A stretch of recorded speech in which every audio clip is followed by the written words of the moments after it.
Welcome to RBN TV Morning Coffee. My name is Al Cini. Joe Osmendi. And Joe, we are starting with a terrific, very important hot topic. Cool. We're talking with Charles Brown, who is the National Senior Vice President, Paralyzed Veterans of America. And I know we're all worried about COVID, and I know we're all social distancing, and we're wondering what we're going to be doing for the holidays. You can just imagine how challenging these times are for disabled veterans, Right, people exactly. with disabilities. And Charles, it's so great having you on the program to talk about this, such a valuable subject. Thank you for having me. The pandemic, obviously the pandemic has been difficult for everyone, but what has the impact been in particular on those who have disabilities?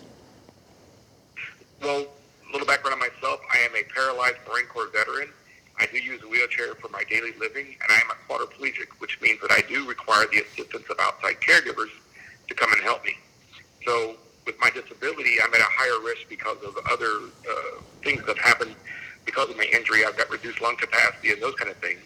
But now I'm also worried about my caregivers. If they get sick, they may not be able to come in and help me, or if they get sick, they can actually bring it into my home. So I'm doubly worried now for getting anything.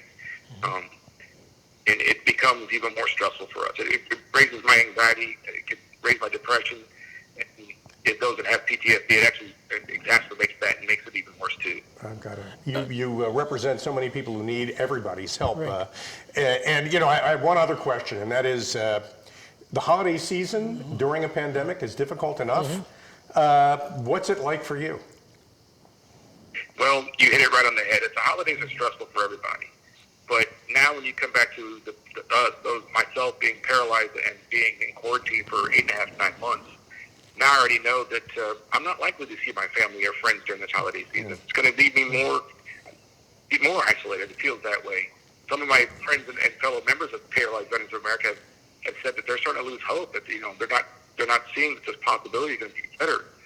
I don't know if you know this, but the military suicide rate from last year to this year is already up over 20%. Wow. So the stress is there for everybody. You know, Charles, how has the Paralyzed Veterans of America expanded their outreach during the pandemic? So we have a lot of chapters across the country that do a lot of great things, and they're the boots on the ground in a lot of areas. They're doing things like helping with groceries possibly. They're doing a lot of phone call check-ins. They're trying to provide emotional support. But the national organization, Paralyzed Veterans of America, has actually expanded our normal programs to go virtual to a lot of areas. We're providing adaptive sports classes, book clubs, yoga, wheelchair dancing, virtual hand cycling. And these classes have become lifesavers to a lot of our members. It gives us the opportunity to remind each other that we're together and that we can still communicate and be with each other, just not in person. So very important. Charles, maybe you can tell us a little bit about how the Paralyzed Veterans of America organization is offering programs for people with disabilities during these troubled times. So if you want to find out what PVA is doing, you can go to pva.org/holidayhope. In there, it talks about the programs we're doing and some of the things we're offering. It's a great way also to look out and see what PVA is doing for those that want to support us and help us reach more veterans. Again, that's pva.org/holidayhope. During this time period also, you can actually reach them there. You can see how to send a card to a veteran. Or if you know a veteran or a military member that might get benefit from these programs, share these programs with them also. Wow.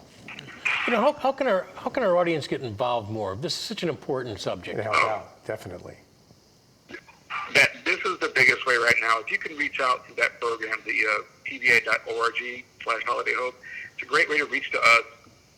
And it's that community spirit that we really need. And we need to remind our veterans and our military members that it is a large community. We're all together. We're trying to support each other and make it through this tough time period. Oh, what a very important call, hot topic this morning. Thank you so much. Charles Brown, National Senior Vice President, Paralyzed Veterans of America. What a great cause to devote some time to pay attention to. And on behalf of Joe and me and everybody who watches our program, thank you so much for your service, and we all wish you the best this holiday season. Absolutely. Thank you very much, and thank you for again having Paralyzed Veterans of America on, and I really want to say thank you for everything you do for us already. We thank you, Charles. Thanks so much for your Charles. service. Wow, what a great program, and what a great website, what a great way to devote your time and so many people there who need help, and some recognition. Just You're right. spending the holidays alone is difficult enough, but spending the holidays alone in a wheelchair or with other disabilities has got to be really difficult, and it's something we kind of want to give back. Yeah, you're right. So We take things way too much for granted. I When you think agree, about that, and you know. I mean that's. I mean, I bitch and moan about my problems, but when I think about other There's people, nothing compared to what a lot of Right, people are really. coping with. And Yeah, really. for all of you out there who are veterans, we thank you for your service. In particular, for disabled veterans, we wish you the best Yeah. this Thanksgiving and Christmas. And, for sure. and thanks for joining us this morning for this Hot Topic on Morning Coffee. My name is Al Cini, I'm still Joe Osamendi. and we'll see you again soon. Thank you. Be kind to each other. Take care.